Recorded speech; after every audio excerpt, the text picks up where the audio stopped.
कुछ रोज पहले एक बड़ा वाकया पेश आया था कि बांग्लादेश के अंदर जो रशियंस रूपुर पावर प्लांट बना रहे हैं, न्यूक्लियर पावर प्लांट है ये, इसके कुछ इक्विपमेंट्स आ रहे थे, लेकिन बांग्लादेश ने उस रशियन जहाज को अपने पोर्ट पे ऑफलोड होने की इजाज़त नहीं दी थी, क्योंकि 24 दिसंबर को ये जहाज शायद वहां पर बांग्लादेश पहुंचा था और 20 दिसंबर को अमेरिकन ने बांग्लादेश को कह दिया था कि ये जहाज आपकी तरफ आ रहा है, रशियन जहाज। लेकिन ये जहाज उन 69 जहाज़ों में से एक है जिनके ऊपर हमने बैन लगाए हुए हैं, यानी मखसूस कुछ ऐसे जहाज़ हैं जिनके ऊपर अमेरिकी पाबंदियां हैं, रशिया के जहाज़ हैं कि वो ट्रेड के अंदर या किसी भी शिपमेंट के हवाले से इस्तेमाल नहीं हो सकते। तो बांग्लादेश ने फिर एज अ रिजल्ट उसको ऑफलोड होने की इजाज़त नहीं दी थी। वो जहाज़ इंडिया चला गया था। इंडिया तकरीबन हफ्ते भर से ज़्यादा वो वहाँ पर रहा, लेकिन इंडियंस ने भी उसको फिर ऑफलोड होने की इजाज़त नहीं दी।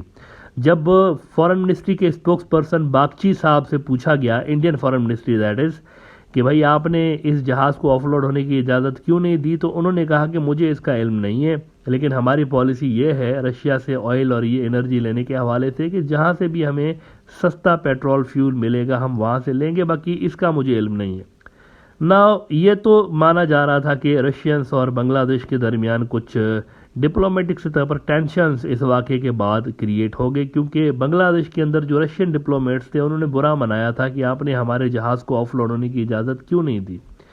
अलबत्ता अब एक बड़ी न्यूज़ इस हवाले से सामने आ रही है। बांग्लादेश के फॉरेन मिनिस्टर AK अब्दुल मोमिन साहब ने इंकशाफ किया है, रिवील किया है कि बुनियादी तौर पर ये जो रशियन जहाज़ था ये असल में इंटेंशनली भेजा गया था, यानी ये जो रशियंस थे इन्होंने इसका नाम तब्दील करके इंटेंशनली गलत जहाज़ भेज दिया था।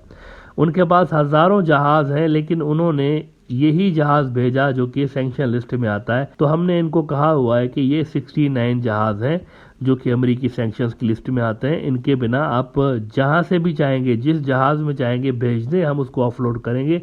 हज़ारों जहाज़ हैं आपके पास, तो आप इन्हीं में क्यों भेज रहे हैं जो कि सैंक्शन लिस्ट में है। लेकिन अहम बात यह उन्होंने की हुई है कि डिलिबरेटली उन्होंने भेजा है, रशियंस ने डिलिबरेटली भेजा है। अब ये क्यों भेजा है इस पर ज़रा मैं थोड़ी सी बात करूंगा, लेकिन पहले आप ज़रा रेफरेंस देख लें। पहले तो आप ज़रा ढाका ट्रिब्यून देखें। Momin, Bangladesh will not accept those Russian ships which are under sanctions. Momin hopes that Russia will send non sanctioned ships carrying required materials. तो पहले इन्होंने ये बात की, लेकिन ये जो उन्होंने कल बात की, कल ये बाय द वे स्टेटमेंट इनका आया हुआ है कि ये डिलिबरेटली उन्होंने रशियंस ने भेजा है। बिजनेस स्टैंडर्ड ने इसको रिपोर्ट किया कि रशिया सेंट रूपुर कार्गो इन सैंक्शनड शिप इंटेंशनली। मोमिन, अब ये बड़ी अहम बात है, इंटेंशनली भेजा गया है। इसी को डेली स्टार ने भी रिपोर्ट किया कि Russia sent that ship knowingly. It is surprising that Russia knowingly sent a sanctioned ship by changing its name. We did not accept it.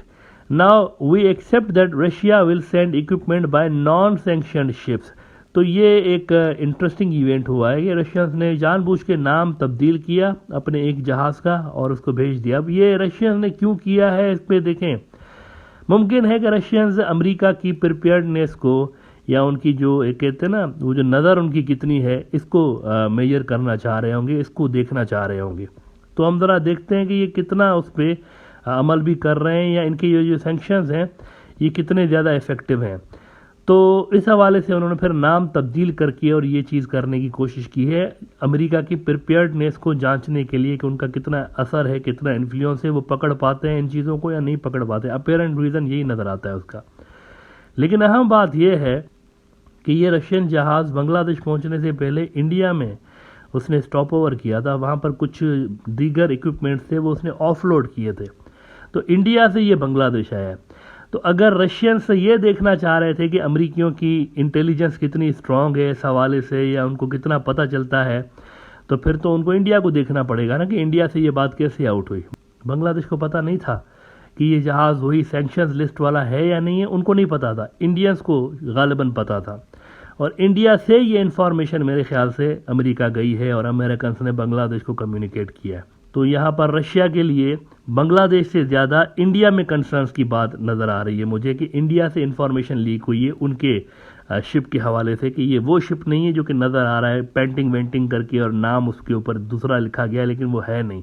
तो अमेरिकन को इंडिया ने गालिबन बताया होगा, which is not a good sign for Russia India ties. By the way यहाँ important बात यह है कि as far as India is concerned, India itself sanctioned जहाज़ों से ट्रेड कर रहा है। रशिया के वो जहाज़ जिनके ऊपर सैंक्शंस लगे हुए हैं वो इंडिया में एक्सेप्टेबल हैं और अमेरिकन इंडिया को कुछ नहीं कह रहे इस हवाले से। और अभी से नहीं, काफ़ी अरसे से ये चीज़ें हो रही हैं। लास्ट ईयर फॉरेन पॉलिसी ने इस हवाले से रिपोर्ट किया था कि sanctioned Russian ships are still doing business with India. The vessel's activity highlights the challenge faced by the Biden administration in enforcing Russia sanctions around the world. तो Russia तो पहले ही कर रहा था इंडिया के साथ, तो ये जहाज़ पहले जब इंडिया भी गया तो कोई बड़ा बवाल क्रिएट नहीं हुआ था, बल्कि सारा कुछ नॉर्मल था। जो ही ये जहाज़ बांग्लादेश के पानियों में पहुंचा है, बांग्लादेश के करीब पहुंचा है, तो ये चीज़ हाईलाइट हुई और ये इन्फॉर्मेशन अमेरिकन तक पहुंची। नंबर 1 कैसे पहुंची? अमेरिकियों को कैसे पता चला कि ये वही जहाज़ है? जाहिर सी बात है इंडिया से चीज़ गई होगी ना। दूसरा ये कि इंडिया खुद कर रहा है ट्रेड इन्हीं जहाज़ों से, इन्हीं शिप्स से। अमेरिकन इंडिया पे कोई सैंक्शन नहीं लगा रहे, अमेरिकन इंडिया को कुछ भी नहीं कह रहे, लेकिन बांग्लादेश के पानियों में जो ही ये जहाज़ गुजरा है तो ये चीज़ हो गई है। तो यहाँ पर भी आपको जंगल का कानून नज़र आता है। वो जो चाइना कहता रहता है American rule based world order is law of jungle, तो जंगल का कानून आपको नज़र आ रहा है कि अगर एक मुल्क के साथ अमेरिकन के स्ट्रेटेजिक इंटरेस्ट हैं तो उनकी ख़ताएँ, उनकी गलतियाँ माफ़ कर देते हैं, उनकी ये जो सैंक्शन वैंक्शन कुछ भी नहीं उनके सामने। लेकिन अगर दूसरा मुल्क उस लेवल का अहम स्ट्रेटेजिक पार्टनर नहीं है तो उनके ऊपर सैंक्शंस की तलवारें लटक रही होती हैं। तो ये डबल स्टैंडर्ड अमेरिका का एक बार फिर से खुल के सामने आ गया है। लेकिन इंटरेस्टिंग बात यह है कि रशियंस ने इसको नाम तब्दील करके बांग्लादेश में भेजने की कोशिश की और बांग्लादेश को पता नहीं था कि ये वही जहाज़ है। थोड़ी देर पहले मैंने इस बात का जिक्र किया कि इस तरह के जो सैंक्शनड जहाज़ हैं वो इंडिया आते जाते रहते हैं रशिया के, और वहाँ पर ऑफलोड भी करते हैं। लेकिन इस बार ये हुआ है कि इंडिया ने रशियंस को ऑफलोड होने की भी इजाज़त नहीं दी। ये मुमकिन है कि जब बांग्लादेश ने सैंक्शंस की वजह से इस जहाज़ को पीछे कर दिया था कि आप जाएं यहाँ से दूसरे जहाज़ में लेकर आएँ, तो मुमकिन है कि रशियंस अपने जो टाइज़ हैं इंडिया के साथ उसको या तो टेस्ट कर रहे हो, क्योंकि देखें ना इंडिया की दोगली पॉलिसीज़ तो रही है ना। इंडिया एक ही वक्त में क्वाड में भी होता है, तो ब्रिक्स में भी होता है, तो SCO के अंदर भी होता है, यानी अमेरिकन फोरम्स के अंदर भी होता है, रशियन फोरम्स के अंदर भी होता है। तो मुमकिन है कि रशियंस इंडिया की वो एक डिप्लोमेटिक जो टाइज है अपने साथ, उनको टेस्ट कर रहा हो कि क्या ये हमें रीजन के अंदर फैसिलिटेट कर पाते या नहीं कर पाते, ये भी मुमकिन है। द वायर ने 2 रोज़ पहले खबर लगाई थी कि India did not allow Russian ship docked at West Bengal Haldia to offload goods. India has not stated any official reason for the denial of permission to this particular vessel, but the decision came just after Donald Lu's visit to India.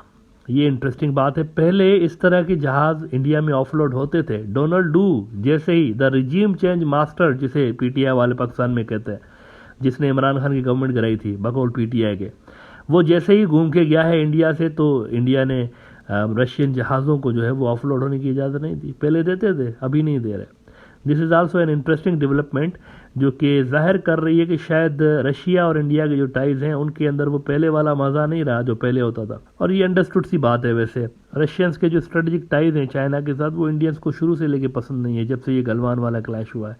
और officially उन्होंने कई बार उनको request भी की है कि downgrade करें इस तरह अपने जो टाइज हैं इनके साथ। राजनाथ सिंह साहब भी गए थे, जयशंकर भी गए थे, कई उनके टॉप ऑफिशियल्स गए थे, लेकिन दाल गल नहीं रही। कम से कम ये जो बांग्लादेश वाला इंसिडेंट हुआ है ना, इससे ये तो क्लियर हो गया है कि रशिया इंडिया टाइज जो है वो भी थोड़ा सा आजकल भंवर में फंसे हुए हैं।